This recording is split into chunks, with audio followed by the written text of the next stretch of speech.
بنی اسرائیل میں ایک حرامی شخص تھا جس کا نام سامری تھا، جو طبعی طور پر نہایت گمراہ اور گمراہ کن آدمی تھا۔ اس کی ماں نے برادری میں رسوائی اور بدنامی کے ڈر سے اس کو پیدا ہوتے ہی پہاڑ کے ایک غار میں چھوڑ دیا تھا، اور حضرت جبرائیل علیہ السلام نے اللہ کے حکم سے اس کو اپنی انگلی سے دودھ پلا پلا کر پالا تھا۔ اس لیے یہ حضرت جبرائیل علیہ السلام کو پہچانتا تھا۔ اس کا پورا نام موسیٰ سامری ہے، اور حضرت موسیٰ علیہ السلام کا نام بھی موسیٰ ہے۔ موسیٰ سامری کو حضرت جبرائیل علیہ السلام نے پالا تھا، اور حضرت موسیٰ علیہ السلام کی پرورش فرعون کے گھر ہوئی تھی۔ مگر خدا کی شان کہ فرعون کے گھر پرورش پانے والے موسیٰ علیہ السلام خدا کے رسول ہوئے، اور حضرت جبرائیل علیہ السلام کا پالا ہوا موسیٰ سامری کافر ہوا، اور بنی اسرائیل کو گمراہ کر کے اس نے بچھڑے کی پوجا کرائی۔ اس بارے میں کسی عارف نے کیا خوب لکھا ہے۔ ترجمہ: یعنی جب کوئی آدمی ازل ہی سے نیک بخت نہیں ہوتا تو وہ بھی نامراد ہوتا ہے، اور اس کی پرورش کرنے والے کی کوشش بھی ناکام اور نامراد ہوتی ہے۔ دیکھ لو، موسیٰ سامری جو حضرت جبرائیل علیہ السلام کا پالا ہوا تھا وہ کافر ہوا، اور حضرت موسیٰ علیہ السلام جو فرعون کی پرورش میں رہے وہ خدا کے رسول ہوئے۔ اس کا راز یہی ہے کہ موسیٰ سامری ازلی شقی اور پیدائشی بدبخت تھا، تو حضرت جبرائیل علیہ السلام کی تربیت اور پرورش نے اس کو کچھ بھی نفع نہ دیا، اور وہ کافر کا کافر ہی رہ گیا۔ اور حضرت موسیٰ علیہ السلام چونکہ ازلی سعید اور نیک بخت تھے، اسی لیے فرعون جیسے کافر کی پرورش سے بھی ان کو کوئی نقصان نہیں پہنچا۔ جن دنوں حضرت موسیٰ علیہ السلام کوہ طور پر معتکف تھے، سامری نے آپ کی غیر موجودگی کو غنیمت جانا اور یہ فتنہ برپا کر دیا کہ اس نے بنی اسرائیل کے سونے چاندی کے زیورات کو مانگ کر پگھلایا، اور اس سے ایک بچڑا بنایا، اور حضرت جبرائیل علیہ السلام کے گھوڑے کے قدموں کی خاک جو اس کے پاس محفوظ تھی، اس نے وہ خاک بچڑے کے منہ میں ڈال دی تو وہ بچڑا بولنے لگا۔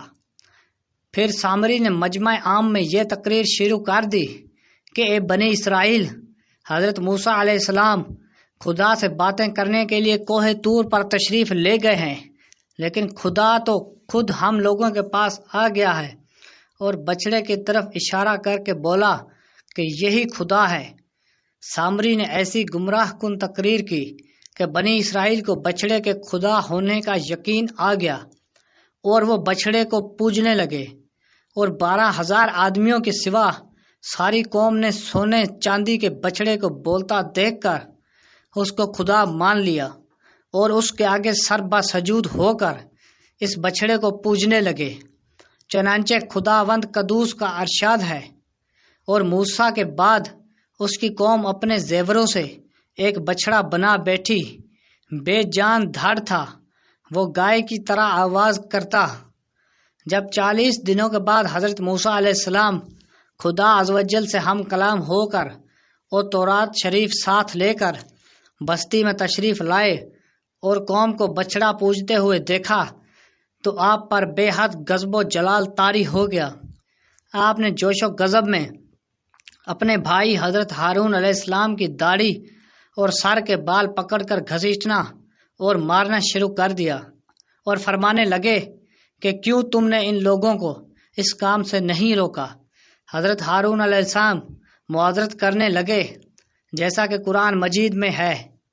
کہا، اے میرے ماں، جائد قوم نے مجھے کمزور سمجھا اور قریب تھا کہ مجھے مار ڈالیں، تو مجھے پر دشمنوں کو نہ انسا اور مجھے ظالموں میں نہ ملا۔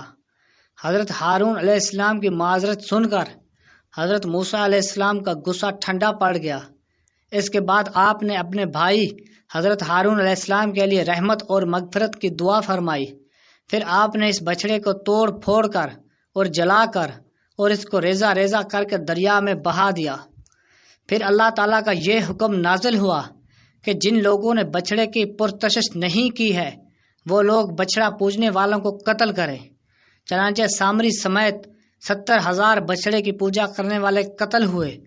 اس کے بعد یہ حکم نازل ہوا کہ حضرت موسیٰ علیہ السلام 70 آدمیوں کو منتخب کر کے کوہ طور پر لے جائیں اور یہ سب لوگ بچڑا پوجنے والوں کی طرف سے معذرت طلب کرتے ہوئے یہ دعا مانگیں کہ بچڑا پوجنے والے کے گناہ معاف ہو جائیں۔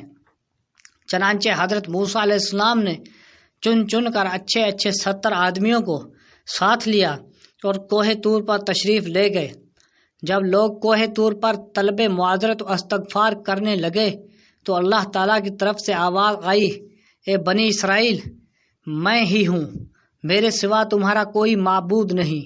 میں نے ہی تم لوگوں کو فرعون کے ظلم سے نجات دے کر تم لوگوں کو بچایا ہے، لہذا تم لوگ فقط میری ہی عبادت کرو اور میرے سوا کسی کو مت پوجو۔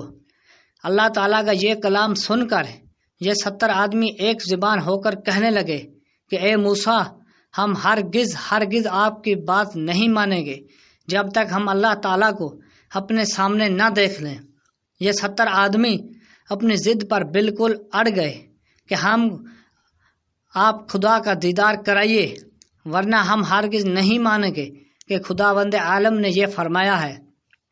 حضرت موسیٰ علیہ السلام نے ان لوگوں کو بہت سمجھایا، مگر یہ شریر و سرکش لوگ اپنے مطالبے پر اڑے رہ گئے، یہاں تک کہ اللہ تعالیٰ نے اپنے غضب و جلال کا اظہار اس طرح فرمایا کہ ایک فرشتہ آیا اور اس نے ایک ایسی خوفناک چیخ ماری کہ خوف و ہراس سے لوگوں کے دل پھٹ گئے اور یہ 70 آدمی مر گئے۔